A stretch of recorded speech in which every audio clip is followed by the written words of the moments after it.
So I got a message the other day saying, how can I sleep better, improve my sleep quality when there's so much chaos and stressful things happening in the world, especially in like 2020, 21, and now we're, going to head into 2022.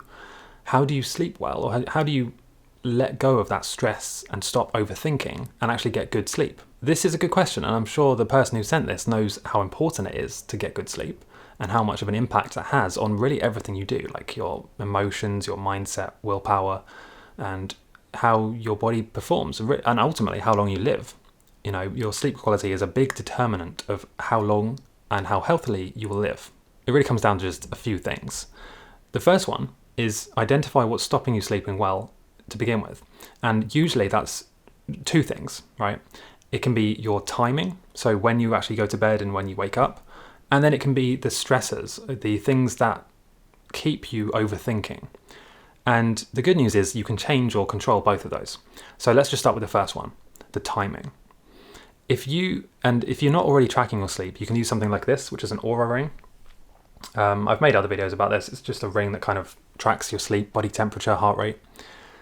You can use that and see when the best time for you to fall asleep is. There's a book I would recommend called The Power of When. I'll put a link in the description. And it explains there are 4 different kind of chronotypes or sleep personalities that people have. And I can't remember the exact ones. It's something like the night owl, the lion, the bear, and I think one of them's the dolphin.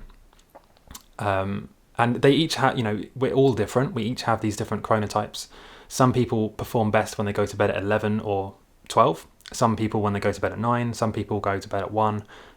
It massively varies, right? But unless you know which chronotype you are, you're fighting against your own biology. And so you'll always feel tired, right? And interestingly, sometimes you can actually go to bed later and feel better in the morning. I didn't realize this. Because depending on your chronotype, your body gets tired at certain times. So go and check out the book, find out which sleep chronotype you are, and then try and adapt your sleep to that. And then the second one, this is really probably the most common one, is that the things that stress you out, you need to know how to stop overthinking. This is more easily said than done, but there are some things you can do. So the first one is to meditate every morning, because you need to, the way you start your day, it's not just a cliche, right? The way you start your day determines how the whole day will go. So start with meditation, gratitude, listen to healing music. This is things like the frequency of 432 or 7.83 hertz. And you can find this on YouTube. I do have links to some in the description, I think. The Shifting Vibrations package, I've got a couple of those. There's lower quality versions on YouTube. Go and check that out.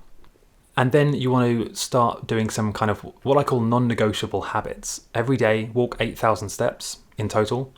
Ideally, walk after you've had a meal, because then this will lower your glycemic variability. It will make your inflammation levels go down. And it's a good place to start, because if you reduce your inflammation, and you can also do things like take turmeric supplements, or I've got some here from a previous video, some green juice. This will reduce your inflammation, so you'll feel better in the body, and then that will help you feel better in the mind as well. So to reduce the overthinking, it really comes down to just remembering that you're not your body, you are not your mind. You're basically like a passenger. Your consciousness is a passenger in this experience. So the only reason or way that you would be anxious, overthinking, scared of things happening outside of you is if you identify too much with the body and mind. If you remember that this is not you, it doesn't matter what happens to your entire body, or really anything that happens around you, because that's not who you are. You're just like a viewer. Imagine this is like a movie just playing out. You're a viewer. Now you do have some control over the movie, and that's a topic for another video. But you don't have to identify with it. You don't have to keep stressing out about things that are ultimately just happening, as an experience in the world. They don't happen, they're not affecting the true you. They're just affecting your avatar. So it's very more easily said than done, but just try and remember that. And then also try and remember that let's say if something happens to you, you stub your toe on the chair, someone is rude to you, you lose your job, okay? These things you could say are happening externally, but they're not really happening entirely externally. These things happen, right? And it's neither good nor bad. And then you bring that into your experience and you decide, this is a good experience or this is a bad experience. You basically make up your reaction to that thing. And when I first heard this was like life-changing, really. But you basically decide inside your own head how you react to things and whether it was good or bad. You can have one person who loses their job and they freak out, they panic, they get depressed, and another person can lose the same job, but they will be excited, they'll see the opportunities, and they'll be motivated to build their own business. It's the same thing, but you react to it completely differently. And the same thing with stubbing your toe. You could be angry and upset. You can swear at the thing you stubbed your toe on, or you can just think, oh, well, I just need to be more careful next time. Or, okay, I'll just move the object out of the way. And there's really just two ways of reacting to the same stimuli. So that's the next thing, is just to realize and remember that everything you experience is basically your interpretation of something inside your own head.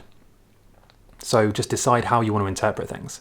Do you want to see a world full of separation and pain, or do you want to see a world full of love and connectedness? It's ultimately your choice, and whichever choice you make is what you will see and what you will experience. So yeah, I hope this helps. And by the way, if you do those things, your sleep quality should improve. There's obviously more to it. I can go into more detail. I have a free video training. You can click the link in the description and check that out. And I have made other videos as well about sleep quality and energy and things like that. So yeah, hope this helps. Leave a comment, by the way, letting me know what your favorite part is, what you think about this, and I'll see you next time.